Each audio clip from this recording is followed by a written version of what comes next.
Saya Yohana Ester Purba dengan NIM 12S17039 akan menjelaskan mengenai pengerjaan tugas praktikum mata kuliah pengolahan data besar, di mana untuk tugas poin pertama, yaitu insert atau load bulk of file ke dalam HBase table, dapat dilakukan dengan dua metode. Metode yang pertama yaitu loading data ke dalam HBase dengan menggunakan HDFS atau Hadoop Distributed File System, dan metode yang kedua adalah load data dengan menggunakan HBase Store Files dari HDFS. Load data ke dalam HBase dengan menggunakan metode pertama dapat dimulai dengan menjalankan Hadoop Service, yaitu dengan menjalankan perintah start all.cmd seperti berikut. Langkah selanjutnya adalah membuat input directory di dalam HDFS untuk menyimpan sumber data yang dalam pengerjaan tugas ini adalah file berekstensi .txt. Perlu diperhatikan bahwa sebelumnya kita perlu menyimpan data berikut.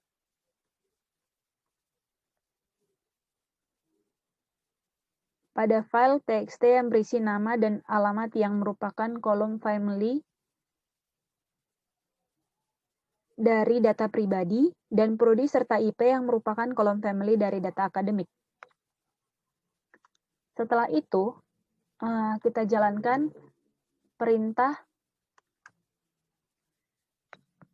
Hadoop fs min mkdir/hbase, di mana ini adalah perintah untuk membuat direktori input dengan nama HBase. Kemudian, letakkan file txt ke dalam direktori yang telah dibuat dengan menjalankan perintah berikut. Selanjutnya, untuk memastikan konten dari dokumen file txt yang telah dibuat, kita dapat menjalankan perintah berikut, di mana dapat dilihat bahwa konten dari file test.txt adalah root junigre starutung S1 Sistem Informasi 3.25 dan seterusnya, di mana dua data pertama merupakan nama dan alamat, dan dua data selanjutnya adalah prodi dan IP. Kemudian eksekusi HBase dengan menjalankan perintah start hbase.cmd berikut. Kemudian, untuk memastikan apakah service HBase sudah berjalan, kita dapat memeriksa HBase version dan juga JPS-nya. Kemudian, eksekusi HBase cell dengan menjalankan perintah berikut. Maka, HBase cell akan aktif. Selanjutnya, pada HBase cell, kita dapat membuat tabel dengan menjalankan perintah berikut, yaitu create mahasiswa, data pribadi, data akademik. Selanjutnya ya adalah jalankan perintah berikut untuk meload data dari HDFS ke dalam HBase. Untuk memeriksa tabel pada HBase dapat dilakukan dengan perintah scan nama tabel pada HBase cell. Untuk yang selanjutnya yaitu menggunakan MapReduce dengan Java program untuk menghitung jumlah baris dan data pada setiap designation. Pertama sekali, kita mengekstrak data dari sumber data yang dalam kasus ini adalah file text. Kemudian mengubah data menjadi H-file, yang selanjutnya memuat file ke HBase dengan memberitahu region server di mana menemukannya. Untuk dapat memuat file, kita menggunakan code berikut, yaitu HBase bulk load driver, di mana di sini juga didefinisikan nama tabelnya, nama jenis separatornya, dan juga kolom family, dan juga kolom family 1 dan kolom family 2. Sebelumnya, kita harus memiliki file data user.txt yang dipisahkan atau memiliki separator koma sebagai file data sampel. Dapat dilihat ada user.txt di sini, di mana formatnya menggunakan row key, first name, kemudian last name, selanjutnya adalah email, dan yang terakhir adalah city. tabel HBase harus ada dalam nama column family dan harus sama di tabel HBase dan kode pemuatan massal atau bulk load-nya. Selanjutnya, kita harus memiliki HBase tabel user dengan 2 kelompok column family, yaitu personal details dan juga contact details.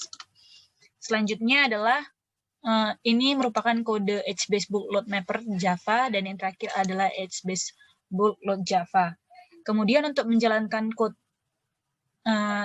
Java ini, kita harus menyertakan semua library dengan mengekspor jar project, kemudian menyalin file.txt ke HDFS. Selanjutnya adalah membuat tabel pada HBase shell dengan membuat create table name, column family 1 dan column family 2. Yang dalam kasus ini adalah create kontak, lalu kontak details dan personal details. Kemudian kita jalankan file jar-nya menggunakan Hadoop jar, lalu masukkan nama project jar-nya, HDFS directory, file txt, dan output-nya. Yang selanjutnya adalah menggunakan MongoDB sebagai pengganti HBase untuk melakukan create, inserting, update, read, delete, dan count data. Pertama sekali, untuk dapat mengakses Mongo Shell, pertama kita buka dulu dari MongoDB, lalu kita pilih mongo.exe, maka mongo.exe shell akan ditampilkan seperti berikut. Lalu kemudian untuk dapat membuat database baru, pertama sekali kita melihat dulu apa-apa saja database yang ada pada MongoDB dengan membuat perintah show DBS. Dapat dilihat ada 4 database, yaitu admin, config, lokal, dan mahasiswa. Pada tugas ini, kita akan menggunakan database mahasiswa, maka gunakan perintah use mahasiswa, maka akan diganti menjadi ke DB mahasiswa. Kemudian, untuk membuat koleksi, kita melakukan perintah db.createCollection, di mana nama collection-nya adalah row key. Jika berhasil, maka tampilan OK akan muncul seperti berikut. Selanjutnya, untuk menambah dokumen ke dalam collection tadi, kita menambahkan perintah db.rowkey.insert dengan data seperti berikut. Maka, data akan tersimpan, data dokumen ini akan tersimpan ke dalam collection rowkey. Begitu pula dengan untuk data pribadi dan juga dengan data akademik, dengan perintah db.createCollection data pribadi untuk data pribadi, dan db.createCollection data akademik untuk data akademik. Seperti yang dapat dilihat, berikut merupakan tampilan untuk rowkey, di mana ada 4 data yang ditambahkan, seperti yang ditampilkan berikut.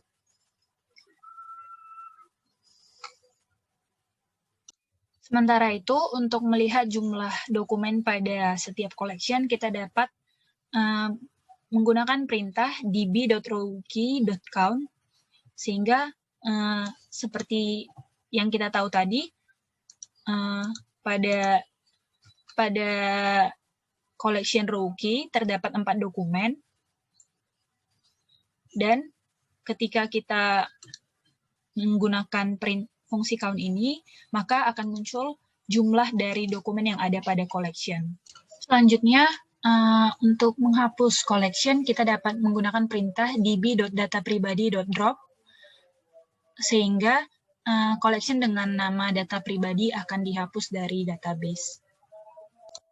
Untuk dapat melakukan update data, kita dapat menggunakan db, nama collection.update, lalu masukkan query-nya. Selanjutnya, untuk melakukan penghapusan collection ataupun objek ataupun dokumen pada collection, dapat menggunakan perintah db.namacollection.remove dan masukkan ID-nya yang akan dihapus. Terima kasih.